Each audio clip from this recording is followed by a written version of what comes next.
Assalamualaikum warahmatullahi wabarakatuh. Bismillahirrahmanirrahim. Alhamdulillahirabbil alamin.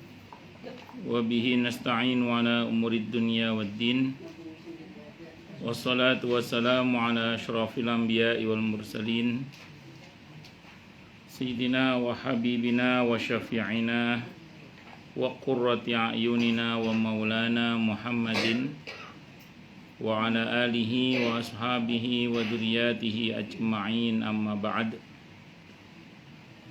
Asyhadu an la ilaha illallah wa asyhadu anna Muhammadar Rasulullah wa ufawwidu amri ilallah, innallaha basirum bil ibad. Hasbiyallahu la ilaha illa huwa alaihi tawakkaltu wa huwa rabbul arsyil azim. Qala Allah ta'ala fi kitabihil karim hikayatan an nabiyillahi Musa alaihi salam. Rabbi shrah li sadri wa yassir li amri wahlul 'uqdatam min lisani yafqahu qawli. Para asatidzah, para ibu-ibu sekalian, hafidhani wa hafidhakunallah, wabil khusus segenap pengurus majelis taklim Al-Mar'atus Shalihah dan Sahibatul Bait Ibu Rita, yang semoga beliau beserta keluarga besarnya dan kita semua semoga selalu dalam naungan rahmat, barokah, perlindungan serta bimbingan Allah Subhanahu wa taala. Amin Allahumma amin insyaallah. Dan tentu saya doakan semoga kemuliaan ibu-ibu sekalian selalu dijaga dan ditingkatkan terus oleh Allah Subhanahu wa taala sebagai seorang muslimah, sebagai seorang istri, sebagai seorang ibu, dunia hingga syurga. Amin Allahumma amin insyaallah. Allahumma inna nas'aluka ilman nafi'ah wa rizqan thayyiba wa amalan mutaqabbala wa fatahallahu lana futuhal arifin. Allahumma inna na'udzubika min ilmin la yanfa' wa amalin la yurfa' wa qalbin la yakhsha' wa du'a'i la yusma'. Allahumma ati anfusana taqwaha wa zakkiha anta khairu man zakkaha anta waliyuha wa maulaha. Amin Allahumma amin insyaallah. Masih melanjutkan kajian kita kitab Ar-Rasul Al-Muallim karya Asy-Syaikh Abdul Fattah Abu Ghuddah rahimahullah rahmatan wasi'ah wa rahimallahu ulama al-muslimin. Qala al-muallif rahimahullahu ta'ala wa nafa'ana bihi wa bi'ulumihi fid dharain amin. Bismillahirrahmanirrahim. Halaman 35.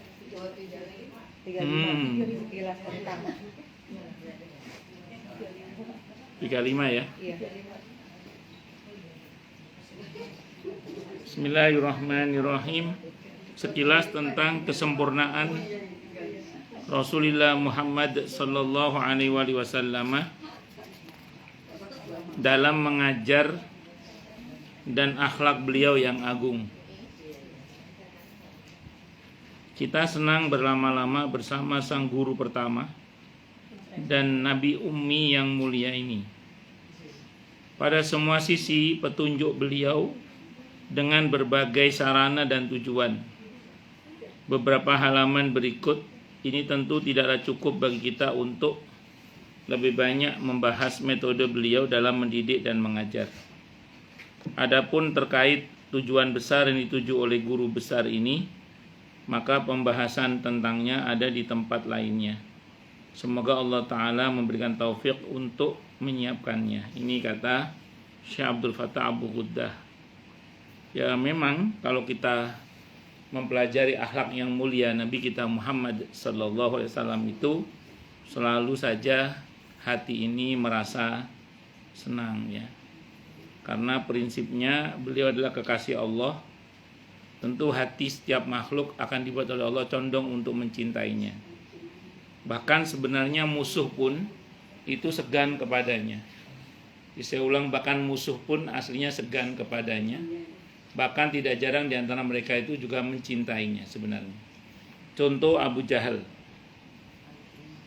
Abu Jahal itu kalau kita baca dalam sirah, seringkali beliau itu kalau ketemu dengan Nabi kita Muhammad SAW itu selalu menutup wajahnya dengan surban. Sehingga suatu saat temannya bertanya, kenapa kamu setiap kali ketemu dengan Muhammad kok selalu nutup wajahmu dengan surban? Kata Abu Jahal, kalau aku menatap wajahnya, maka aku akan jatuh cinta. Jadi memang beliau ini adalah sosok pribadi yang indah. Indah. Dan memang beliau adalah sosok yang dicintai oleh Allah. Dan prinsipnya kalau Allah cinta pada satu hambanya, maka seluruh hamba yang lain akan digerakkan oleh Allah untuk mencintainya. Bahkan iblis yang notabene jahat, itu manusia yang paling dibenci oleh iblis kan Nabi Muhammad SAW. Tapi jangan lupa, manusia yang paling ditakuti oleh iblis adalah juga Nabi kita Muhammad SAW. Sehingga dalam hadis Abu Hurairah radhiyallahu an tentang ayat kursi itu, ketika iblis menyamar menjadi orang tua minta bagian harta kaum muslimin yang diamanahkan kepada Abu Hurairah radhiyallahu an, maka Nabi bertanya, ada apa tadi Abu Hurairah? Itu ya Rasulullah, ada orang tua miskin minta bagian harta kaum muslimin. Nah, kamu kena tipu. Loh, kenapa ya Rasulullah kalau bahasa kita? Itu tadi, itu kerja. Kenapa nggak bisa buka, Bu? Nggak bisa buka? Bukan bisa, tadi udah dibuka. Oh, terus? Siapa? Oh, saya pikir nggak usah buka. Biasanya kalau buka-bukaan, bagiannya laki-laki biasanya. Oke, betul sakit buka. Oh. Jadi singkat kata singkat cerita, itu tadi iblis kata Nabi, kamu kena tipu. Kata Abu Hurairah, balik maning tak cekel yang saya tangkap dia. Apa? Menunjukkan bahwa dia piawai yang menipu. Ya. Terus mungkin dia juga mengelabui Abu Hurairah supaya harta kaum muslimin semakin berkurang kan? Iya, ya nggak tahu lah tujuannya apa itu. Ya mungkin dia lagi nganggur juga nggak ada kerjaan. Singkat cerita, akhirnya nanti saya teruskan nanti insya Allah. Jadi makanya jangan nantang-nantang ketemu iblis. Nah, ya kan kurang kerjaan Bang. Tapi nanti ada cerita nanti, insya Allah. Asal saya ingat ya, kalau saya lupa ya nggak saya ceritakan. Jadi ceritanya itu akhirnya iblis datang lagi dalam wujud laki-laki tua tadi itu. Kali ini alasannya lain lagi. Terus dikasih lagi harta kaum muslimin itu. Kata Nabi lagi, pas Nabi datang, ada apa Abu Hurairah? Laki-laki yang kemarin datang lagi ya Rasulullah. Kali ini dia alasan bla bla bla. Kata Nabi, kamu kena tipu lagi. Itu iblis itu kan. Wah iya saya lupa. Wah sekarang gak akan lolos deh. Yang ketiga itu ditangkap betul orang ini. Pas ditangkap itu dia diancam oleh Abu Hurairah, kamu akan saya hadapkan kepada Rasulullah Muhammad Sallallahu Alaihi Wasallam. Kata si iblis yang menyamar itu, jangan peace jangan. Iya. Karena takut banget ya. Udah gini aja gini. Kamu akan aku ajari satu doa yang kalau kamu baca ini kamu akan selamat dari tipu daya saya. Apa itu? Itu? Iya, yang ngajar iblis itu. Akhirnya jadi ayat kursi. Akhirnya oleh Abu Hurairah dilepas. Terus kemudian diceritakanlah kejadian itu kepada Nabi kita Muhammad SAW. Nabi berkata, "Aukamakal sadaqal kadub." Tumben tukang bohong itu jujur, kata Nabi. Sadaqal kadub, tumben tukang bohong itu jujur. Ya, jadi itu ayat kursi itu diantara faidahnya adalah untuk menyelamatkan kita dari aneka tipu daya iblis. Jadi iblis itu biang keroknya setan, iblis itu. Jadi dia jenis makhluk sendiri itu. Jadi namanya Abdul Haris, ada yang mengatakan Azazil. Terus kemudian suatu saat ya dia punya namanya Abdul Haris. Ada yang mengatakan namanya Azazil. Nah, singkat cerita, iblis ini pernah ada orang ini yang mau saya ceritain. Ada orang anak muda, soleh, rajin ibadah anak muda itu. Dia pernah ngomong, tapi ini cerita, nggak tahu betul apa enggak. Anggaplah ini kisah yang nggak usah dipercaya, tapi juga jangan didustakan, tapi ambil pelajarannya aja. Kata anak muda yang soleh itu, dia mengatakan, saya pengen ketemu iblis. Kata temennya, buat apa ketemu iblis? Saya akan marahi dia. Saya akan marahi dia. Akhirnya dia berdoa sama Allah ingin ketemu sama iblis. Akhirnya ketemu sama iblis dalam mimpi tadi. Ketemu dalam mimpi. Sesuai dengan rencana dia, dimarahi iblis, dimaki-maki sama dia. Dimarahi. Nah, iblis kan biasa dimaki-maki, dia tenang aja. Kan iblis sudah biasa dimaki-maki. Dimaki-maki dia tenang aja, santai. Udah biasa. Makanya kan dalam Islam kita sebenarnya terkait iblis kan diperintahnya satu, menjadikannya sebagai musuh. Yang kedua, berlindung kepada Allah darinya kan. Memaki-maki iblis itu sebuah kesia-siaan.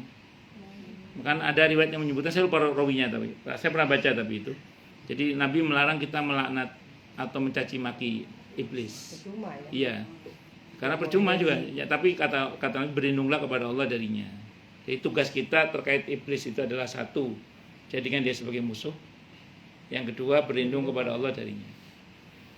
Mencaci maki iblis percuma. Dimaki-maki sama anak muda itu dalam mimpi tapi. Begitu setelah dimaki-maki, iblis itu ngomong gini. Ini tiba daya iblis itu. Keren katanya. Tapi ini kan sudah gak kampanye kan? Gak apa-apa kan. Jadi kan keren. Sudah gak kampanye kan, tidak ada masalah kan. Keren kata iblis. Keren apaan kata anak muda itu. Kamu masih muda aja udah bisa maki-maki saya kata iblis. Gimana kalau nanti umur 40 tahun kamu katanya. Emang kenapa 40 tahun katanya? Ya kan umur kamu kan 40 tahun katanya. Nanti kamu setelah 40 tahun kamu mati kata iblis itu. Terus anak muda itu terbangun dia. Kepikiran omongannya iblis itu 40 tahun umurnya. Mati, ya. Saat itu dia umurnya baru 20 tahun. Kata dia gini. Berarti saya masih hidup 20 tahun lagi. Berarti saya masih hidup berapa? 20 tahun lagi. Kata dia gini. Lumayan lah 10 tahun maksiat, 10 tahun tobat. Kata anak muda itu gitu, begitu bangun dia. Nah, akhirnya dia maksiat. Kan rencananya mau maksiat berapa? 10 tahun. Nanti tobat 10 tahun. Ternyata baru maksiat mati. Ya itu namanya kena tipu daya iblis. Nah, saya itu pernah mimpi ketemu dengan salah satu jamaah saya yang sudah meninggal dunia. Nah beliau ini ngomong sama saya gini. Laki perempuan? Laki. Beliau itu ngomong sama saya gini. Saat itu ibu saya kan baru ngomong orang mati dan iya. Iya. Enggak apa-apa santai aja kalau punya paling dekat gitu. Si iblis ngintip. Gitu. Iya, ngaji. Nah, jadi gini. Nah, saat itu ibu saya baru meninggal. Saya bilang sama beliau, ibu saya baru meninggal Pak Haji. Ya umur kita nggak jauh-jauh dari itu Ustadz katanya. Nggak jauh-jauh dari ibu Ustadz, nggak jauh-jauh dari saya. Kemudian beliau sama ibu umurnya hampir sama meninggalnya. Saya nggak sebut angkanya ya. Terus saya terbangun kan. Wah umur saya segitu ya. Itu saya saat itu. Umur saya segitu. Jadi saya masih kurang sekian puluh tahun lagi nih. Nah, alhamdulillah saya ngaji itu. Alhamdulillah saya ngaji. Ngajinya apa? Ajal kan rahasia Allah. Iya. Apa maksudnya? Ajal itu rahasia Allah. Kok dibocorkan di mimpi itu? Nah berarti ini ditimbang pakai syariat. Jadi makanya mimpi itu ditimbang pakai apa? Syariat. Karena kita nggak bisa bedakan ini yang datang ruh asli atau jin, kan nggak tahu kita. Makanya timbangannya apa tadi? Syariat. Akhirnya alhamdulillah saya termasuk yang tidak seperti anak muda tadi itu. Maksudnya maksiat 10 tahun. Nggak jalan ya aja lah. Allah. Serahkan semuanya kepada Allah. Nah itu makanya jangan sampai terprovokasi oleh tadi apa setan itu. Di antaranya adalah membaca ayat kursi. Allahu Akbar. Nabi itu sosok yang memang Orang seneng berlama-lama dengan beliau itu orang seneng. Dan memang kalau kita duduk di majelisnya orang-orang soleh, nggak usah selevel Nabi yang sudah pasti top lah ya, selevel orang-orang soleh yang betul-betul soleh ya, itu kita berlama-lama itu ya seneng gitu. Saya masih ingat betul itu. Saya saat itu usia saya masih SMA atau kuliah ya, saya lupa itu. Satu saat itu pas Idul Fitri berapa hari lah gitu ya. Di kampung masih di Lumajang. Saya ngajak teman saya, rencananya kita itu mau nonton film sebenarnya. Mau nonton film di bioskop. Sebelum nonton film di bioskop, sowan ke kiai dulu. Saya sowan ke kiai saya di Kencong, Jember, di Asunnya Kencong, Jember. Kiai Haji Ahmad Sadi Johari hafizahullah. Saya sowan ke beliau. Sowan bersama teman saya ini.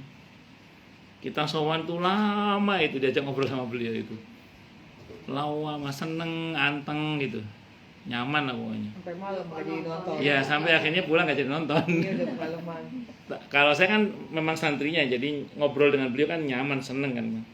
Nah, kalau yang teman saya kan bukan santrinya, itu cerita sama saya. Enak yo, dekat sama kiai itu katanya. Ngobrol lama itu yo, enak. Ya itu memang kalau majelisnya orang-orang soleh itu luar biasa. Dan kiai saya sendiri, Kiai Ahmad Sadi Johari hafizahullah, itu pernah cerita. Beliau itu pernah ngantar temennya, sowan Kiai Haji Abdul Hamid Pasuruan.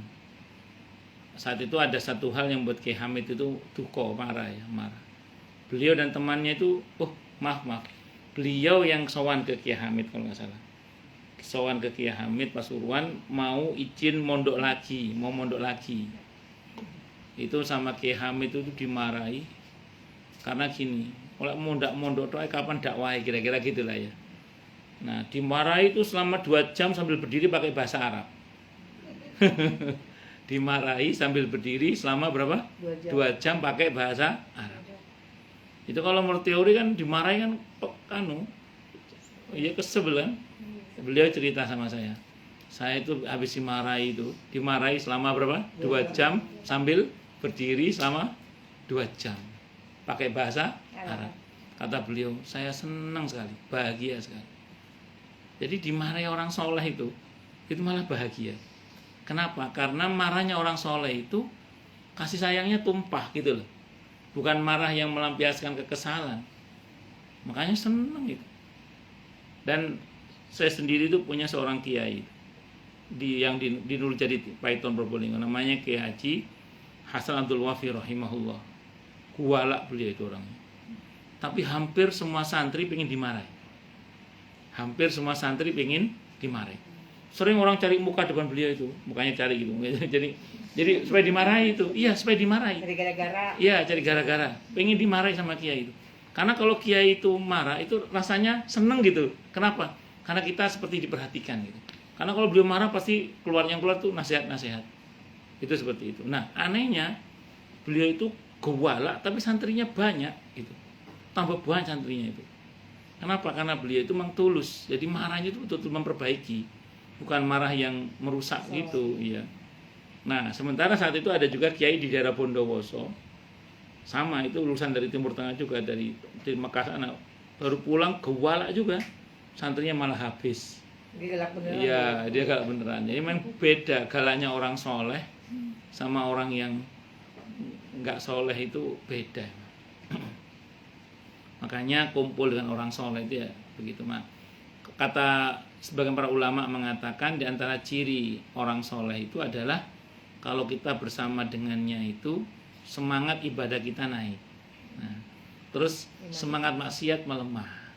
Jadi kemauan maksiat melemah, kemauan taat itu meningkat. Itu kalau kita duduk di majelisnya orang-orang yang betul-betul soleh. Itu seperti itu. Nah, di antara kita nanti kalau pulang kok semangat ibadah, malas maksiat, berarti di antara kita ada orang solehnya. Bisa jadi Bu Indah yang soleh. Solihah. Amin Allahumma amin. Insyaallah. Mudah-mudahan. Kemarin foto di mana itu di Facebook itu? Foto di mana? Foto di jembatan mana? Sama timnya. Iya kan di Facebook foto-foto kemarin? Foto di mana itu? Di jembatan Nah, Di mana jembatan? banyak-banyak lah di mana-mana. Oh, di mana-mana. Ya Mas, udah keluar. Keliling terus kemana? Gak sengaja lewat tuh. Kok ada Bu Indah ini? Oh.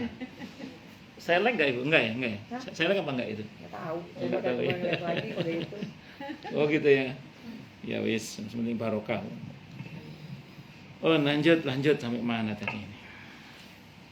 Sekilas tentang Guru kebaikan Sallallahu Alaihi Wasallam ini sekalipun beliau orang yang buta huruf, tidak bisa membaca dan menulis, namun Allah Ta'ala telah mengaruniainya ilmu yang tidak bisa disamai oleh seorang manusia pun. Allah Ta'ala menyempurnakan kenikmatan kepada beliau berupa kepribadian yang unik, lengkap dan tiada duanya. Allah menyebutkan kebaikan beliau dengan firman-Nya di surah An-Nisa ayat 113. Wa 'allamaka ma lam takun ta'lam wa kana fadlullahi 'alaika 'azima. Dan Allah telah mengajarkan kepadamu wahai Nabi apa yang belum kamu ketahui, dan karunia Allah sangat besar atasmu. Jadi Nabi itu pokoknya diberi banyak kelebihan oleh Allah Subhanahu wa taala. Intinya gini, yang bikin Nabi hebat siapa? Allah. Nah, kata kuncinya di situ itu. Kalau mau kita teruskan untuk kita juga sama. Kalau kita ingin dihebatkan oleh Allah, maka baik-baiklah kepada Allah. Karena sebenarnya kita ini bisa karena dibisakan oleh Allah. Kita ini mampu karena dimampukan oleh Allah. Kalau orang bilang kita ini hebat karena dihebatkan oleh Allah. Kalaupun ada orang bilang kita ini kuat, itu karena dikuatkan oleh Allah. Saya kalau melihat orang itu, oh, orang ini mampu ini, bisa ini, bla bla bla. Apa yang saya lihat, ini semua adalah anugerah dari Allah. Apakah kita sama dia beda? Mungkin beda. Saya sama Bu Indah beda. Saya sama Ibu Narti. Kalau jangan Narwati, ya? Betul nggih?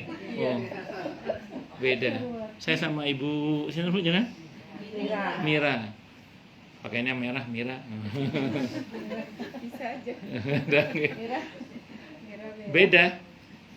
Beda ya, kita semua beda. Tapi Tuhan kita sama nggak? sama. Nah, itu yang orang sering bilang gini Bu. Ini saya teruskan. Itu kan Nabi, kita kan bukan Nabi. Itu kan Nabi, kita bukan Nabi. Itu kan wali, kita bukan wali. Itu dulu, sekarang beda. Maka jawabannya, ya memang kita sama beliau beda.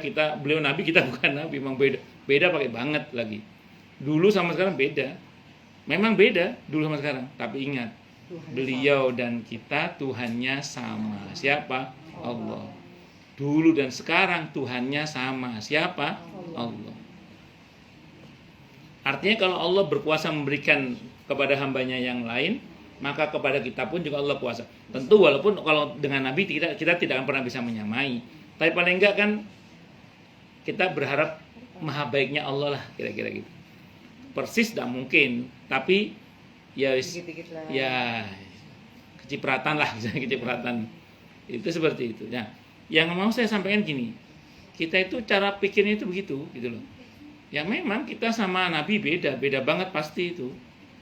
Kita dulu dan sekarang memang beda, tapi ingat, dulu dan sekarang Tuhannya sama. Siapa? Allah. Dulu dan sekarang itu sama, dan Tuhannya sama, dan beliau dan kita Tuhannya sama. Siapa? Allah. Maka kalau Allah berkuasa memberikan pertolongan kepada beliau, Allah juga kuasa memberikan pertolongan kepada kita, pastinya begitu. Bisa dimengerti nggak Bu ya? Nah, itu Bu yang saya mungkin sering cerita di sini ya. Kalau bosan bilang kata aja. Istilah itu kan Nabi, bagaimana kalau kita bukan Nabi? Itu bukan hanya kita yang ngomong gitu Bu. Sekelas para sahabat Nabi ngomong kayak gitu juga. Saya baca dalam kitab Abu Abul Farad Sayyid Muhammad Alawi Al-Maliki rahimahullah. Saya baca dalam kitabnya Ibnu Qayyim Al-Jauziyah rahimahullah, kitab Ad-Da'wa Dawa itu. Tentang ketika Nabi cerita tentang Nabi Yunus alaihissalam.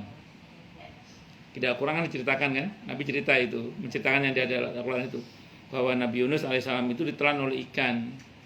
Al-Quran menyatakan kalaulah dia bukan orang yang biasa bertasbih sebelumnya, niscaya dia akan tinggal dalam perut ikan itu sampai hari kiamat.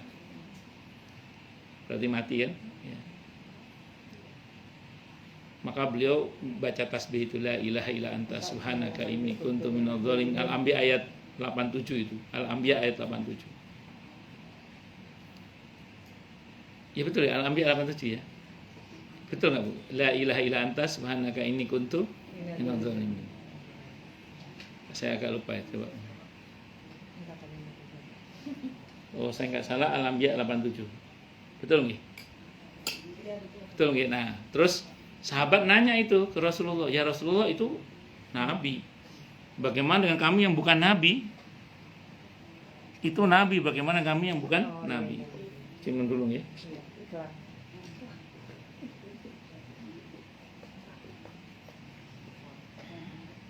Maka Nabi gak jawab. Yang jawab siapa coba? Allah langsung. Ayat 88-nya itu Gus. Di ayat 88-nya itu saya baca di intinya ya. Allah berfirman wa kadzalika nunjil mu'minin. Sebagaimana Yunus, kami selamatkan pula orang-orang yang beriman yang mau membaca la ilaha illa anta subhanaka inni kuntu minadz dzalimin. Ada ayat yang begitu. Wa kadzalika nunjil mu'minin. Ada ayat itu ya. Kenapa terjemahannya Gus? Monggo terjemahannya. Maka kami kabulkan doanya dan kami selamatkan dia dari kedustaan. Terus? Dan demikianlah kami menyelamatkan orang yang beriman. Iya, demikianlah kami juga akan menyelamatkan orang yang beriman. Kalau Quran gini, wa kadzalika nunjil mu'minin, sebagaimana Yunus, kami akan selamatkan pula orang-orang yang beriman yang mau membaca la ilaha illa anta subhanaka inni kuntu minadz dzalimin. Nah, kalau kita punya masalah apa saja itu, perbanyak baca la ilaha illa anta subhanaka inni kuntu minadz dzalimin. Nah, ini ayat ini menjamin ayat ini bahwa itu tidak hanya berlaku untuk Nabi Yunus saja, tapi juga berlaku untuk orang beriman yang mau membaca la ilaha illa anta subhanaka inni kuntu minadz dzalimin. Itu berdasar pertanyaan para sahabat itu. Itu kan nabi, bagaimana dengan kami yang bukan nabi? Nabi nggak jawab, yang jawab Allah langsung. Wa kadzalika nunjil mu'minin. Nah, dulu saya masih ingat oleh Kiai Hasan Abdul Wahid Kiai saya itu cerita santri punya masalah apa saja, perbanyak baca la ilaha illa anta subhanaka inni kuntu minadz dzalimin. Mungkin jangan pernah ngalami ya. Kalau saya pernah, mungkin saya pernah cerita di sini dulu pas waktu saya di Surabaya. Saya tuh punya masalah yang cukup berat lah kalau bahasa kita, pas di Surabaya itu. Pas saya SMA kelas 1. Masalahnya anak SMA. Ya ada lah pokoknya. Saya itu habis salat Isya tafakur di teras masjid. Ada masjid saya di teras itu, saya tafakur. Saya tafakur itu sambil tafakur, sambil zikir yang saya bisa baca, terus ingat dawuhnya kiai saya itu. Santri punya masalah apa saja, perbanyak baca la ilaha illa anta subhanaka inni kuntu minadz dzalimin. Masjid itu ada tangga naik lantai 2 gitu. Nah, namanya anak muda ya. Ya, zikir sambil naik tangga itu. Satu tangga saya baca, satu anak tangga saya baca la ilaha illa anta subhanaka inni kuntu minadz dzalimin. Tapi sambil terus tawajuh sama Allah ya. Mohon pertolongan Allah. Anak tangga 2 sampai anak tangga paling atas saya baca la ilaha illa anta subhanaka inni kuntu minadz dzalimin. Per anak tangga saya baca itu. Terus turun lagi itu per anak tangga sampai anak tangga terakhir la ilaha illa anta subhanaka inni kuntu minadz dzalimin. Ada orang datang. Selesai masalah dengan izin Allah. Iya, dengan orang datang dengan izin Allah masalah selesai. Itu dzikir la ilaha illa anta subhanaka inni kuntu minadz dzalimin. Tapi itu masih satu SMA, belum banyak dosanya. Ya enggak, kita yakin aja kan, harus yakin, karena kalau enggak yakin percuma nanti. Wa kullu man lam ya'taqid lam yantafi. Kalau enggak yakin enggak bermanfaat. Kita enggak usah ngomong doa deh. Dokter Zaidul Akbar itu pernah cerita, kalau mengkonsumsi herbal itu harus yakin. Kalau nggak yakin, nggak nendang itu. Bermanfaat tetap insya Allah, tapi nggak terlalu ngefek. Ya betul. Itu kalau kata dokter Zaidul Akbar itu cerita gitu. Nah, ada penjelasan ilmiahnya, gitu. Kalau yakin, itu seperti itu. Ayat Al-Quran aja kalau kita baca yang yakin sama nggak yakin beda, kan seperti itu. harus ya yakin. Kalau gitu katanya ada yang habis subuh Hmm. baca itu Pak 41 kali. Hmm. Itu apa enggak? Saya nggak tahu. Ibu dapatnya bagaimana? Saya dapat dari mana tuh? Baca-bacaan lah ya, kirim-kiriman ya. Oke, saya belum tahu Habis subuh. belum tahu. Kalau yang saya tahu baca itu sebanyak-banyaknya. Punya Nabi. Iya, ya yang saya, kayak ini, maksudnya kan ibu nyebut angka 41 kan? Saya nggak tahu karena kalau ibu kalau ibu tahu saya mau nanya itu apa gitu. Jadi gini, yang saya tahu sebanyak-banyaknya. Kapan saja. Ya, Pak ya, sebanyak-banyaknya kapan saja. Pertanyaan berikutnya, banyak itu berapa Ustadz? Berapa banyak itu? Terserah, Kata para ulama, tak terbatas. banyak itu Bu Narwati niku 300. Kata para ulama, iya disebut banyak itu 300. Kata para ulama. Jadi kalau belum 300 belum banyak berarti. Iya, itu kata para ulama. Kalau 400 tuh Iya. kebanyakan. Iya, pokoknya disebut banyak itu 300. Kalau kurang dari 300 belum banyak berarti. Itu. Sebenarnya sebanyak-banyaknya betul kata Bu Narwati tadi, sebanyak-banyaknya itu betul. Tapi disebut banyak itu berapa minimalnya itu? Kalau kata para ulama, minimal ya disebut banyak itu berapa? 300 minimal. Sampai 25.000 Pak. Wah, mantap nih kok. Jos gandos. Sangaman itu sehari 25.000 udah masuk ke darajat tinggi. Masya Allah. Ini top. Bukan kalau Kalau lihat ayat itu, kalau lihat dari ayat itu kan termasuk ya. Beliau oleh Allah direncanakan wafat nggak jadi gara-gara baca la ilaha illa anta subhanaka inni kuntu minadz dzalimin. Makanya kalau ingin tidak mati-mati, baca mulu. iya betul. Perbanyak baca la ilaha illa anta subhanaka inni kuntu minadz dzalimin. Tapi kata kiai saya gini, Bu. Biasanya kalau waktunya mati lupa baca biasanya.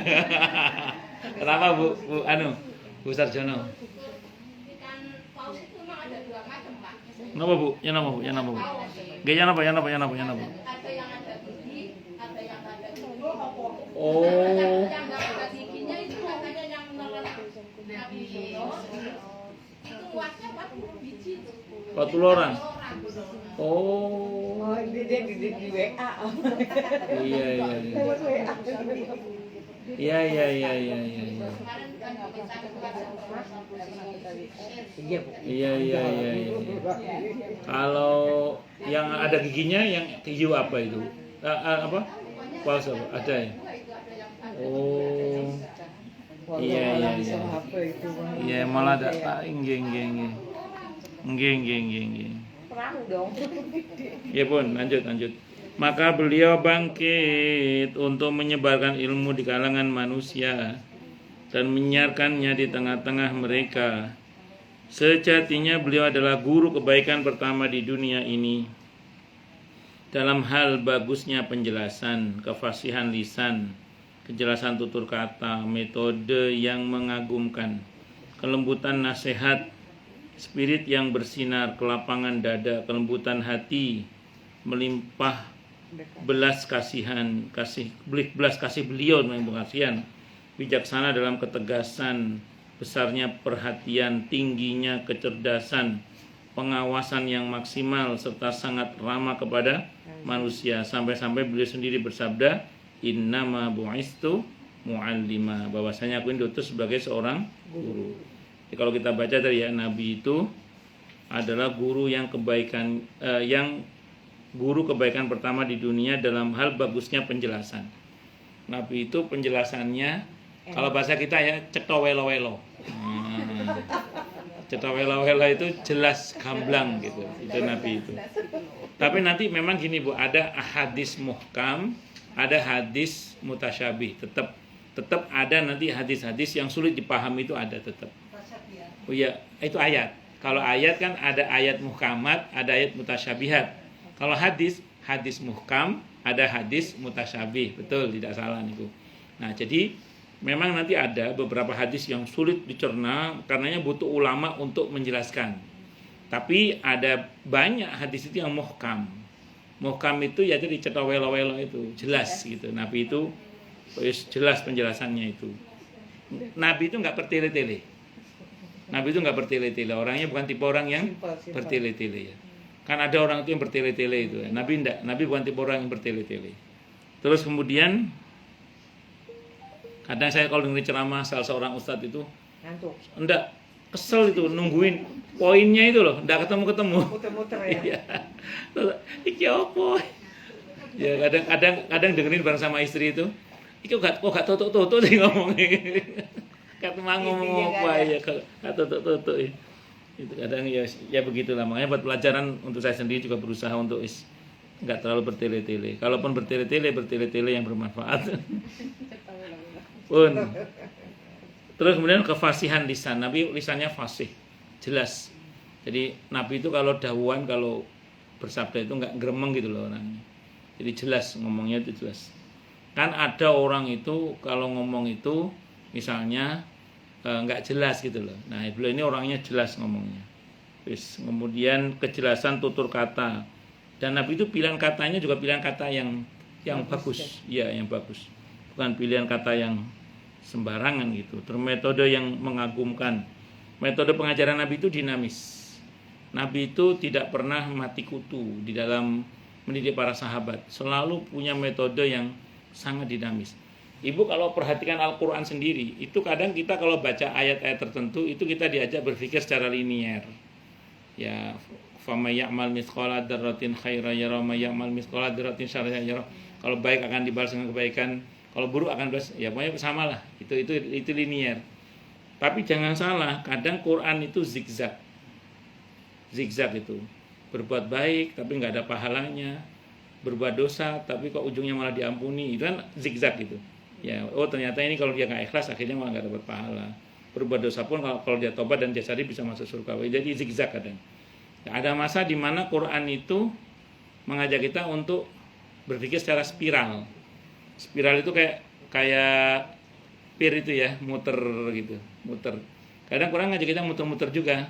Afala yanzuruna ilal ibli kaifa khuliqat wa ila samai kaifa rufi'at wal jibal kaifa nusibat. Ya diperhatikan bagaimana unta itu diciptakan, gunung ditegakkan, bumi dibentangkan, terus langit ditinggikan, dan itu suruh kita diajak muter-muter, diajak mikir gitu loh. Diajak muter mikir-mikir. Nah, ada kala di mana Quran itu siklikal. Siklikal itu ada siklusnya gitu loh. Secara umum gini, secara umum orang yang taat itu dia dalam maaf. Ada masa di mana Allah itu kadang bicara yang sama itu dengan konsekuensi yang berbeda misalnya.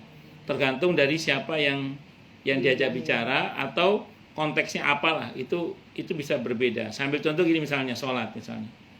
Sholat itu bagus apa bagus? Bagus, tapi ada masa di mana Allah bilang fawailul lil musallin. Ada masanya gitu. Loh, kok bisa gitu? Iya. Fawailul alladzina an salatihim sahun. Kalau kamu sahun gitu. Kalau nggak sahun ya sholat itu bagus gitu. Tapi kalau sahun ada konsekuensinya. Nah, sama dengan kalau orang berbuat dosa, ancamannya akan dihinakan, akan ilaman, kecuali kalau mau tobat, beriman dan beramal soleh gitu. Jadi ada siklusnya. Jadi kalau kamu nggak tobat ini konsekuensi, kalau kamu tobat ini konsekuensinya. Ada pilihan. Ya itu seperti itu. Ya macam-macam lah. Ya, jadi Nabi itu ya Al-Quran itu. Al-Quran berjalan Nabi itu. Makanya metode pengajarannya juga sangat dinamis. Itulah Nabi kita Muhammad SAW. Insya Allah nanti akan belajar lebih dalam lagi di hadis-hadis berikutnya. Wallahu a'lam bishawab. Ya monggo silakan yang mau tanya dulu. Tanya, protes, marah boleh silakan. Masalah atau masalah yang lain boleh, monggo. Jelas semua? Iya Bu. Kalau misalkan gini, kita kan suka ada menyediakan berbuka puasa. Ya. Jadi kan kadang-kadang kan kita diimbau yuk kita menyediakan buka puasa gitu kan. Iya. Untuk jamaah misalkan Iya. setelah gitu ya. Nah itu kadang-kadang kita kan ngasih gabungan nih Pak Ustadz, misalkan selama 1 bulan. Itu kan Senin dan Kamis ya. Puasanya bukanya. Iya. Nah, itu kan kita kan ngasihnya kan per bulan. Nah kan sama orang yang kita udah percaya lah ya, misalkan orang yang mengaku ngatur untuk mengatur makanannya. Iya, iya, iya. Nah itu kita kan karena kita kasih ke orang tersebut, Mm-mm. kita memang berdoa pada Allah bahwa kita tuh untuk menjalankan buka puasa untuk hari Senin dan Kamis selama 1 bulan. Hmm. Kita titipkan kepada Ibu A misalnya gitu. Iya, iya. Nah itu pada saat hari Senin dan Kamis kita perlu lihat lagi nggak sih gitu bagi saya pertanyaan saya. Pada Dalam hati saat kita- Senin Kamis itu ibu apa? pada hari Senin dan Kamis Selanjutnya itu atau kita misalkan perlu hari kan selanjutnya. kita sudah menitipkan sama orang kan 1 bulan misalkan.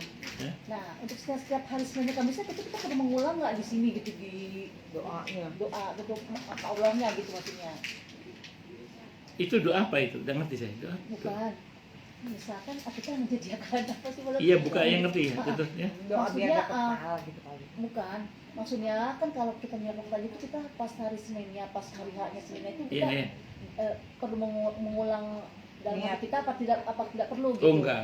Sudah cukup Untuk itu. sebulan Iya. yang pertama kali Iya, kita cukup berikan itu. ya? Iya. Nah, iya. Kan itu kan kalau ibu nitip ke orang kan ibu ada ikrar sama dia kan. Iya, betul. Ada pernyataan. Ini Bu Iya. saya nitip, ya udah itu cukup sekali. Cukup Itu sekali, jadi kita nggak perlu mengulang, Nggak kita harus. udah selesai, Nggak udah harus. selesai Nggak urusannya. harus ya. Oh iya iya. Akad sekali untuk 1 bulan itu. Iya.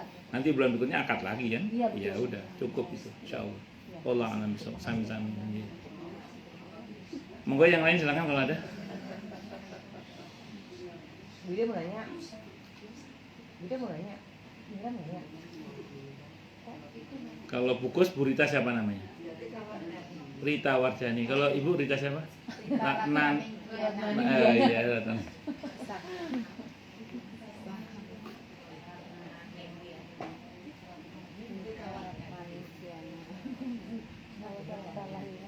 Monggo silakan kalau ada.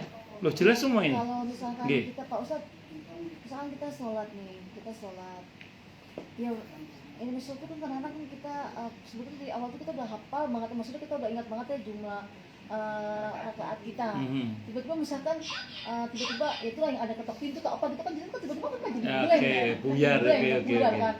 Aduh ini jadinya bagaimana ya ini jadi udah 3 atau 4 gitu 4 ya. Nah itu jadi tapi yakin sedikit 4 udah full gitu ya udah full kayaknya nih. Tapi aduh timbul keraguan-raguan. Nah itu biasanya saya selesaikan sampai 4 itu saya salam. Tapi sometimes untuk menghilangkan keraguan saya berdiri lagi tambahin 1 lagi. Itu boleh nggak sih? Kemudian sujud sahwi. Ya. Nah itu Sampun? perlu kan seperti itu? Ya, Apakah ya, ya. udah langsung percaya aja gitu? Bagus. Yang betul itu gini ya. Kalau ibu punya keputusan dalam hati ini 4, terus tiba-tiba ragu 3 apa 4, ini rumus ya Bu ya. Tunggu dulu. Ada rumus gini. Al yaqinu la yuzalu bisyak. Keyakinan itu tidak bisa dihilangkan dengan keraguan. Nah, berarti yang menang 4, yang yakin yang 4. Karena beliau yakinnya 4 toh? Ya udah, berarti Ibu pilih 4. Nah, adapun kemudian misalnya Ibu salam, udah salam aja, nggak usah apa? Nggak usah berdiri lagi. Itu yang betul 1. Tapi kalau Ibu nggak bisa memutuskan, Iya. Saya bisa memutuskan. 4-3 nggak bisa memutuskan kan? Oke, kalau nggak bisa memutuskan, ambil rokaat yang terkecil. Ya, jadi karena ada kaidah lagi, kaidahnya gini, al aslu al adam, hukum asalnya belum dikerjakan. Jadi kalau ibu misalnya ragu 4 atau 3, yang betul yang keempat belum dikerjakan. Jadi al aslu al adam, hukum asalnya adalah belum dikerjakan, lam yuf'al, belum dikerjakan. Al aslu lam yuf'al, hukum asalnya belum dikerjakan. Ya, sehingga karena belum dikerjakan, berarti ibu nambah 1 rakaat lagi, jangan salam dulu. Nambah 1 rakaat, nanti sujud sahwi. Itu. Iya. Jadi saya ulang ya. Kalau ibu yakin 4 dalam hati, tiba-tiba ragu 3 apa 4, menangkan 4-nya. Pakai kaidah fikih al yaqinu la yuzalu bisyak. Ya, keyakinan tidak bisa dihilangkan dengan keraguan. Tapi kalau ibu nggak bisa memutuskan 3 apa 4, nggak tahu, nggak bisa memutuskan, ambil yang terendah 3. Kaidahnya mana? Al aslu lam yuf'al, hukum asalnya belum dikerjakan. Karena belum dikerjakan berarti nambah 1, nanti sujud sahwi. Saya kira itu. Wallahu a'lam bishawab. Jadi jangan salam dulu, jangan. Iya. Iya. Yang lalu biarlah berlalu. Illa ma qad salaf. Pilih yang 4 itu nggak usah sujud sahwi. Kalau ibu milih yang 4 tadi karena yakin kan? Iya, karena yakin. Jadi kalau ibu yakin, kan tidak ragu toh? Ya sudah, ibu tidak usah sujud sahwi, mau yakin kok. Tapi kalau yang kedua tadi kan ragu. Karena ragu nggak bisa putuskan, ada yang lupa berarti kan sujud sahwi. Kalau yang pertama nggak usah sujud sahwi. Kenapa nggak sujud sahwi? Karena yakin. Ngaten. Jadi nggak ada yang salah berarti. Yakin 4 tapi kayak 3 ya. Saya mau terangkan dulu, ngeten. Selesai tuh. Kira, ibu pernah nggak ngalami gini? Yakin 4, Iya, tiba-tiba datang keraguan 3. Itu keraguan tuh nggak bisa menggeser yang yakin itu. gitu Ya, gitu aja rumusnya. Iya. Tapi kalau kan ada masa juga kan? Ada masa di mana? Belum. 4 apa 3 ya? Bingung, Aduh, masih bingung. bingung nggak tahu ya. Sudah kalau begitu ambil 3 kalau itu. Kalau yang pertama tadi enggak, ibu yakin 4. Udah kok. Tiba-tiba ragu. Nah, keraguan ini tidak bisa mengalahkan keyakinan, tidak bisa. Nah, ngeten rumusnya. Dan tidak. Iya, setan itu. Memang setan itu. Kerjanya setan. Ya kan ada divisi khusus setan untuk goda orang sholat kan? Iya, emang. Iya. Iya, nggih. Kenapa?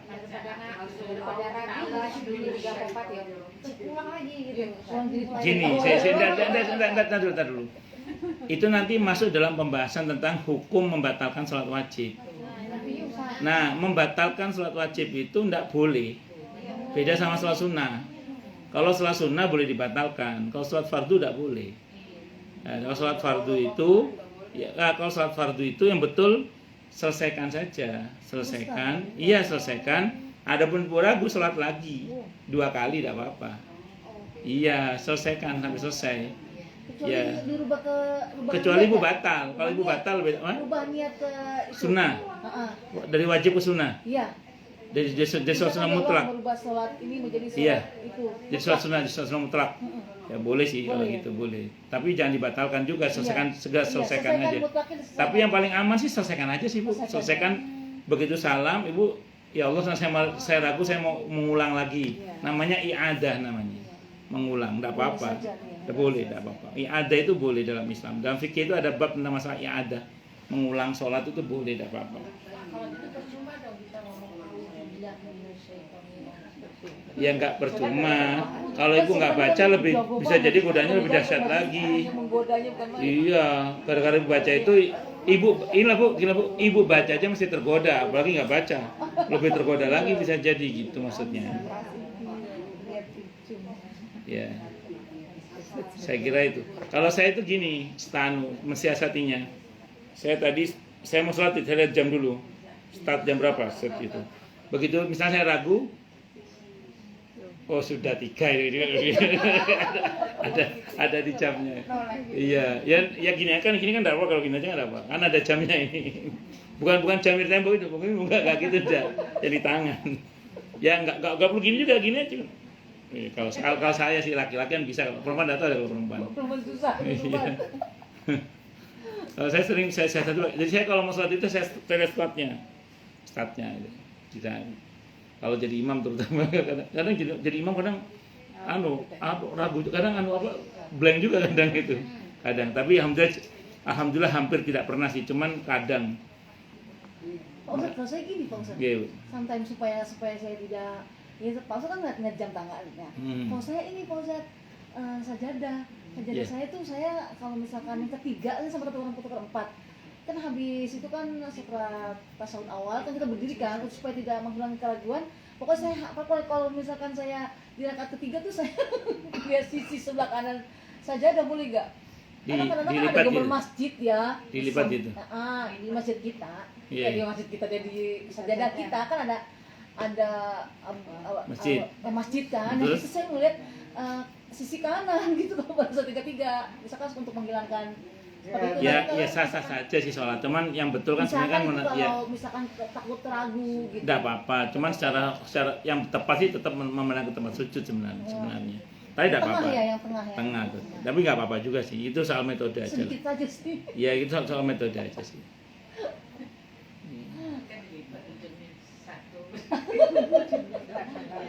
Enggak, ada lagi itu cukup? Cukup nggih. Kita tutup dengan doa nggih. Asyhadu an la ilaha illallah wa asyhadu anna Muhammadar Rasulullah. Allahumma shalli wa sallim wa barik ala sayyidina maulana Muhammadin wa ala alihi wa ashabihi wa dzurriyyatihi ajmain. Walhamdulillahirabbil alamin. Ya dzal jalali wal ikram ya hayyu ya qayyum ya arhamar rahimin ya wadud ya ghafar ya mujibad da'awat. Allahumma inna nas'aluka bi annana nashhadu annaka antallah la ilaha illa anta al-ahadu as-samadu alladzi lam yalid wa lam yulad wa lam yakul lahu kufuwan ahad. Allahumma ighfir lana dhunubana wa li walidaina wa li masyayikhina wa li ashabil huquqil wajibati alaina. Rabbana ighfir lana wa li ikhwanina alladzina sabaquna bil iman wa la taj'al fi qulubina ghillan lil ladzina amanu rabbana innaka ra'ufur rahim. Allahumma ya Allah, ampunlah dosa-dosa kami, dosa-dosa kedua orang tua kami, dosa-dosa guru-guru kami, dosa-dosa keluarga kami, dosa-dosa muslimin, muslimat, mukminin, mukminat, baik yang masih hidup maupun yang sudah wafat. Allahumma ya Allah, jadikanlah kami semua termasuk orang-orang yang sukses dunia akhirat, selamat dunia akhirat, bahagia dunia akhirat, dan permudahlah urusan kami Rabb fid dini wa dunya wal akhirah. Ya Allah, ya Allah, ya Rabbana, ya Rabbana, ya Rabbana, ya Rabbana, ya Rabbana. Rabbana atina fid dunya hasanah fil akhirati hasanah wa qina adzabannar. Rabbana atina min ladunka rahmatan wa hayyi' lana min amrina rasyada. Rabbana la tu'akhidhna in nasina aw akhtana. Rabbana wa la tahmil 'alaina isran kama hamaltahu 'alal ladzina min qablina. Rabbana wa la tuhammilna ma la taqata lana bih. Wa'fu 'anna waghfir lana warhamna anta maulana fansurna 'alal qaumil kafirin. Rabbana la tuzigh qulubana ba'da idh hadaitana wa hab lana min ladunka rahmah innaka antal wahhab. Rabbana hab lana min azwajina wa dhurriyyatina qurrata a'yun waj'alna lil muttaqina imama. Allahumma khtim lana bi khatimati sa'adah waj'alna minal ladzina lahumul husna wa ziyadah. Sallallahu ala sayyidina Muhammadin nabiyil ummah wa kashifil ghummah wa ala alihi wa ashabihi wa baraka wa sallam. Subhana rabbika rabbil izzati amma yasifun. Wassalamun ala mursalin walhamdulillahi rabbil alamin. Subhanakallahumma bihamdika asyhadu an la ilaha illa anta astaghfiruka wa atubu ilaik. Sallallahu ala Muhammad wa ala alihi washabihi wasallam. Saya mohon maaf. Assalamualaikum warahmatullahi wabarakatuh.